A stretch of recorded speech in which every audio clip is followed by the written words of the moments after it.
আপনাদেরকে যদি বলি এই লোহার মাথাওয়ালা কেবলটা আমি মাত্র ৬৭ টাকা দিয়ে কিনছি, আর এটা আমি ২ বছর ধরে ইউজ করতেছি, এখন পর্যন্ত কিছু হয় নাই। এটা কি বিশ্বাসযোগ্য?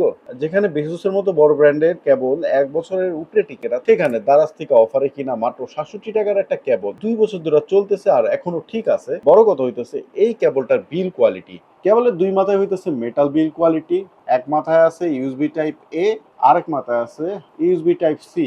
ইউএসবি টাইপ সিটা আবার একটু ইন্টারেস্টিং, এইটা হইতেছে আবার পুরো রোটেট করে এই মাথা থেকে ওই মাথা পর্যন্ত। আর কেবলের বডিটা হচ্ছে সম্পূর্ণ রাবার দিয়া তৈরি, সেই মজবুত বিল কোয়ালিটি, অনেকটা রাশিয়ানদের মতো। ভাবা যায় এরকম বিল কোয়ালিটির একটা কেবল মাত্র ৬৭ টাকায় কিনছি দারাজ থেকে। ৬৭ টাকার কেবল ২ বছর ধরে ইউজ করতেছি, এর থেকে আর কি বড় পাওয়া আছে? শুক্র আলহামদুলিল্লাহ। তো আজকের ভিডিও এই পর্যন্ত, দেখা হচ্ছে নতুন কোনো ভিডিওতে।